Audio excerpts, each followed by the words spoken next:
अपने विश्वविद्यालय के भूमि पूजन के अवसर पर एक नया इतिहास गढ़ने जा रहा है। भाइयों बहनों, पत्रकार साथियों, प्यारे मित्रों,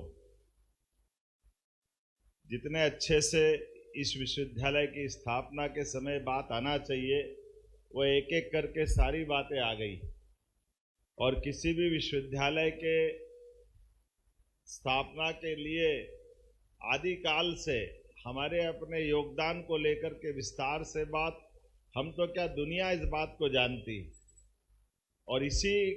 ग्वालियर की धरती पर हमारे लिए कई ऐसे इतिहास बने हुए हैं जिसके कारण से पूरा देश ग्वालियर के प्रति विशेष आदर रखता है, सम्मान के साथ देखता है।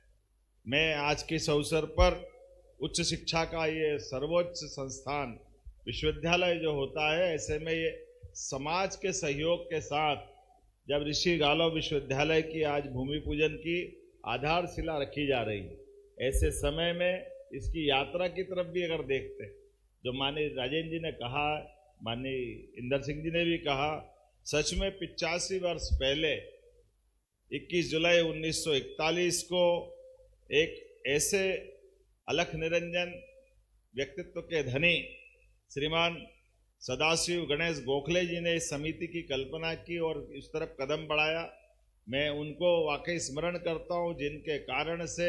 4 महाविद्यालय, 5 विद्यालय, एक खेल अकादमी और आज विश्वविद्यालय की तरफ कदम बढ़ रहे हैं। वास्तव में हम उन इस महान व्यक्तित्व को भी स्मरण भी करें और उस परंपरा के बलबूते पर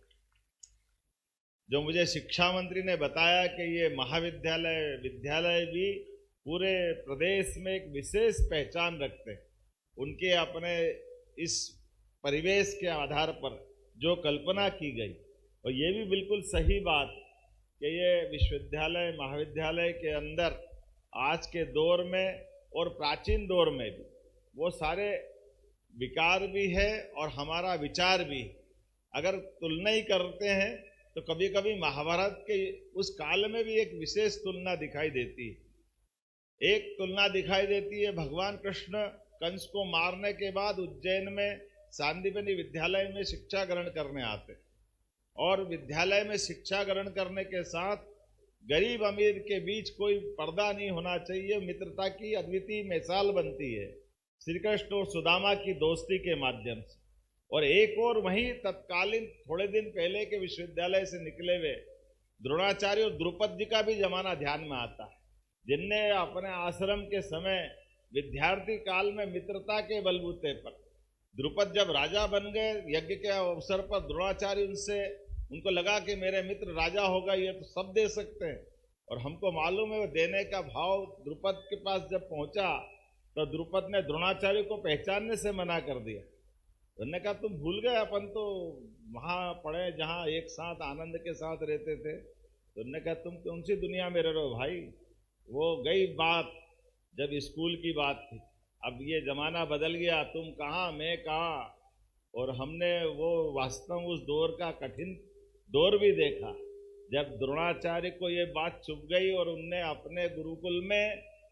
कौरव पांडव को शिक्षा देते देते अपने विद्यालय के आश्रम का भी दुरुपयोग एक तरह से हुआ कि जाओ गुरुदक्षिणा देना है तो द्रुपद को हरा के आओ। और ये बड़ा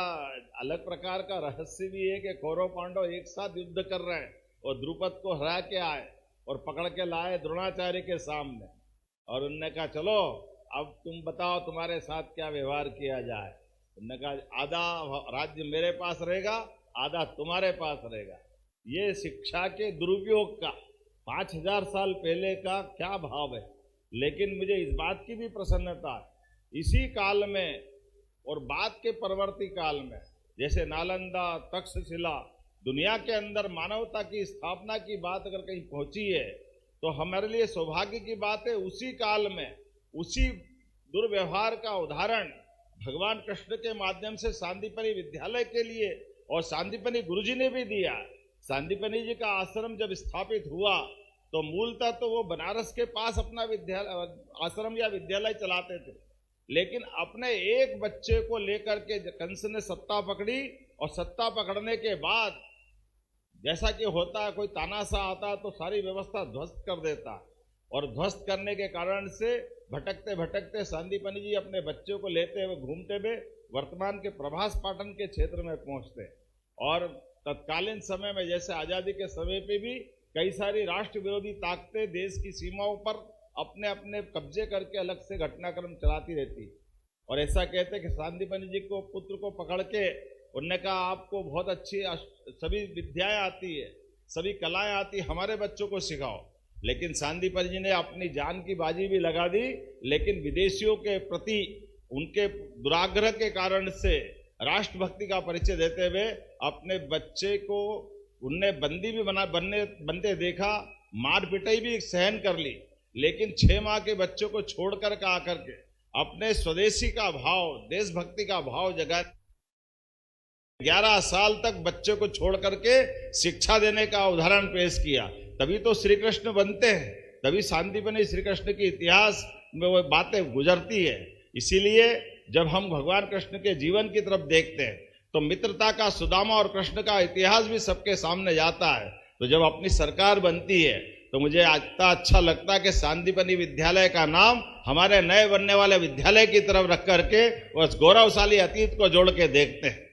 मुझे इस बात का आनंद है, आज जब मैं आपसे बात कर रहा हूं, ये भी सुखद संयोग है कि देश की सीमाओं के ऊपर भी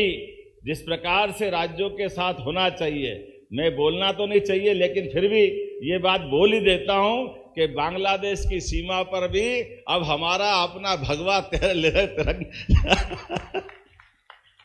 ये संयोग भी है और आनंद भी है कि राष्ट्रवादी लोगों के साथ जिस प्रकार का आज का दौर चल रहा है, यह सच में यशस्वी प्रधानमंत्री नरेंद्र मोदी जी ने जब से अपने सरकार के सूत्र हाथ में लिए हैं, उन्होंने प्रयास किया कि हमारी इस वैचारिक अनुष्ठान की यात्रा में सरकार के माध्यम से वो सब होना चाहिए जिसके कारण से ये भारत भारत के नाते से पहचाना जाए। मुझे इस बात की प्रसन्नता है, वो ऐसे सारे कठोर निर्णय भी जिस निर्णयों को लेकर के कभी कोई कल्पना नहीं करता था, लेकिन आज के इस दौर में जब मैं आपसे बात कर रहा हूं तो सच में इस बात की प्रसन्नता के ग्वालियर के अंदर समाज के आधार पर सबके सहयोग से वो जो 41 में आज़ादी के पहले यात्रा प्रारंभ हुई थी, आज वो विश्वविद्यालय की तरफ ये कदम बढ़ते दिखाई दे रहे हैं। ऐसे में राजेंद्र जी ने बात में भाषण में अच्छा इशारा किया है कि विश्वविद्यालय सबके सहयोग से बनेगा, तो मैं आपको आश्वस्त करता हूँ राजेंद्र जी, बिल्कुल समाज का सहयोग मिलेगा और सरकार का भी सहयोग मिलेगा। हमारी तरफ से कोई और कसर बाकी रहने वाली नहीं। हमें तो इस बात की प्रसन्नता है कि ये प्रदेश का हमारा इस विचार परिवार का पहला विश्वविद्यालय है, और पहला विश्वविद्यालय तो उतनी गरिमा गौरव के साथ तो बनना ही चाहिए, और इसी गालों के नाम पर वो विश्वविद्यालय है, इसलिए उसका आनंद बढ़ जाता है। ऐसे समय में आप इस विश्वविद्यालय के लिए जैसा जो चाहोगे, सच में आपने गुरु पूर्णिमा तय कर दी, और हमारे भी सरकार के बनने के बाद हमने अपने उच्च शिक्षा में बड़ी एक संकट रहता था कि जब गुरु पूर्णिमा उत्सव मनाने की बात करो तो कॉलेज के अंदर थोड़ा सा इस बात का भाव रहता था कि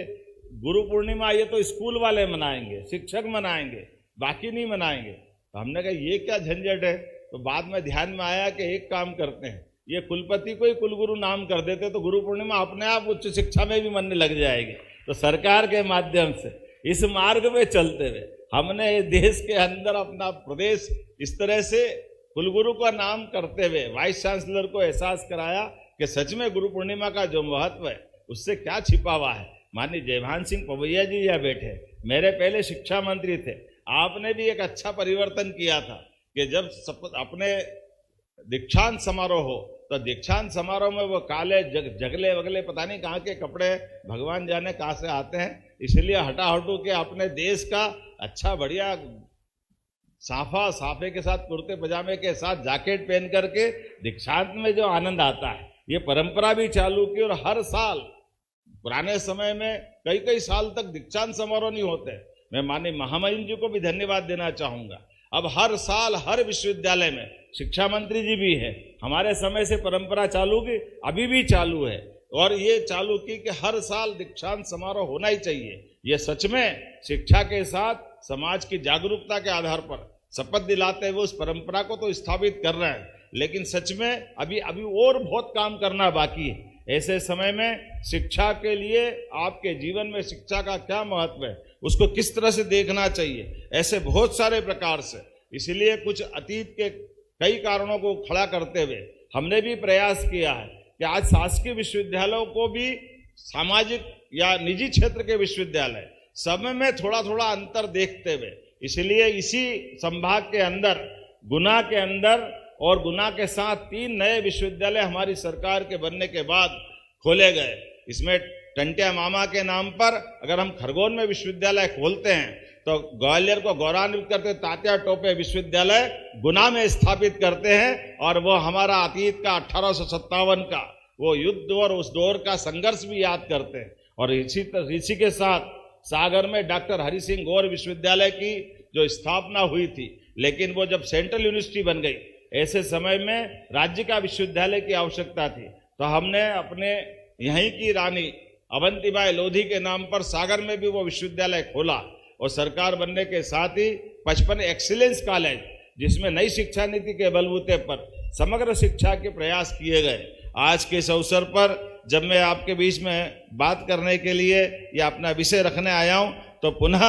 आज इस अवसर पर इस नए संस्थान के प्रति शुभकामना देता हूं, जहां 5000 से अधिक विद्यार्थी पढ़ रहे हैं और ये समिति शिक्षा की अलग जगा रही है। आइए हम सब इस सुप्रसंग के अवसर पर अपने अपने स्तर पर सहयोग करते हुए निश्चित रूप से जो संकल्प लिया है कि अगले साल गुरु पूर्णिमा तक ये संस्थान खड़ा हो जाए, मेरी अपनी ओर से बहुत बहुत बधाई, शुभकामना। भारत माता की जय।